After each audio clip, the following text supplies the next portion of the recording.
everyone! Welcome back to Daily Talk English. I'm Nila. Let me ask you something very honest right now. Do you ever feel stuck because you're always translating from your native language before speaking English? You know what I mean. You want to say something, but in your head, you're like, okay, how do I say this in English? And then, boom, silence. You freeze. You lose confidence. If that happens to you, trust me, you're not alone. Almost every English learner faces this problem at some point. But today, I'm going to show you exactly how to stop translating and start thinking directly in English, naturally, confidently, and fluently. So don't skip, because if you watch till the end, you'll completely change the way your brain connects with English. All right, ready? Let's dive in. Part 1, why you translate in the first place. Nila. First, let's understand why we translate. See, when we start learning English, we build it on top of our native language. So when you learn a new word like table, your brain automatically connects it to your language. Maybe tabla, mesa, whatever word you use. This translation habit becomes automatic because that's how your brain was trained in the beginning. But the problem is, translation takes time. When you're speaking, your brain is doing a 3-step process. 1, think in your language. 2, translate into English, and then speak. That's why you feel slow, nervous, or sometimes totally blank. Because real conversations don't wait for your translation. People speak fast. You need to respond instantly. So the real goal is to train your brain to skip step 2 and think directly in English. Part 2. What does thinking in English actually mean? Thinking in English doesn't mean you need to speak English in your mind all the time like a robot. It means your thoughts, your images, your daily ideas automatically connect with English words. For example, when you see a book, you don't think, oh, in my language this is boy or kitab. You just think book. It becomes natural. So your goal is not to memorize more vocabulary, but to build a direct connection between English words and real-life experiences. Let's make that simple. If I say rain, you should immediately imagine the sound, the smell, the feeling, not your native translation. That's the power of thinking in English. Part 3, the stages of thinking in English. There are 3 stages that most learners go through when they try to think in English. Stage 1, translation thinking. You translate everything word by word. This is where most learners start, and that's okay. Stage 2, mixed thinking. You sometimes think in your language, sometimes in English. You begin to recognize common words and phrases instantly. Stage 3, direct English thinking. This is the fluent stage.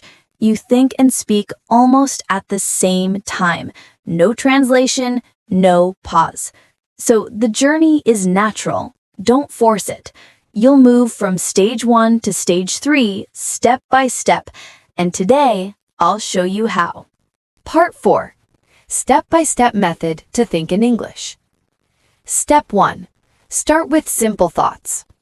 You don't need to think deep or complicated thoughts in English. Start simple.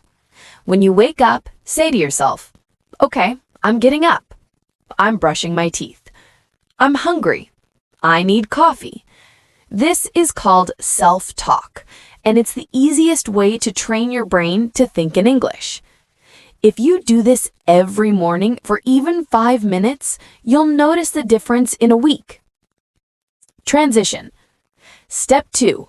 Name everything around you right now. Look around your room right now. Say the names of the things you see: chair, window, bottle, notebook. Then add short sentences. This is my notebook. The fan is spinning. The light is bright.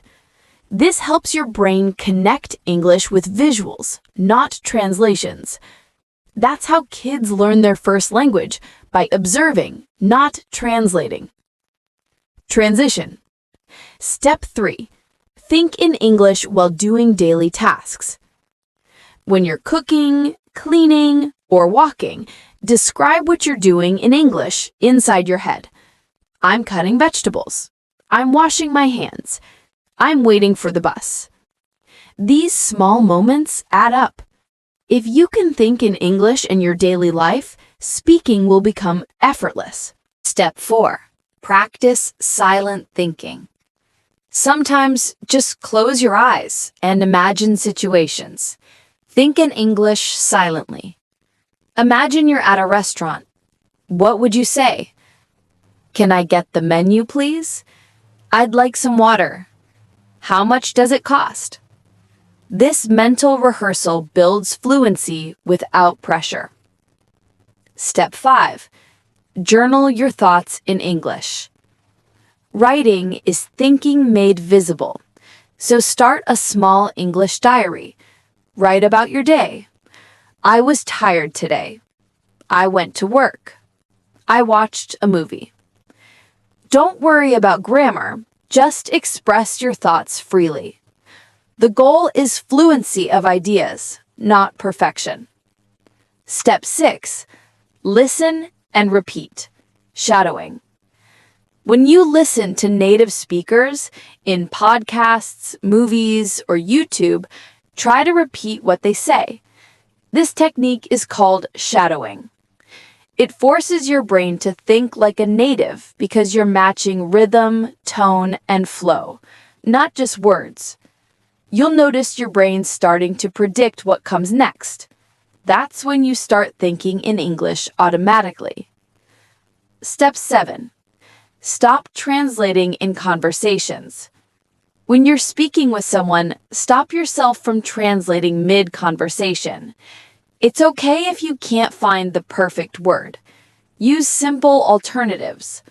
Instead of saying, I feel exhausted, you can say, I'm very tired. Fluency isn't about big words. It's about continuous speaking. Even native speakers use simple words most of the time. Part 5. Mindset shifts you need.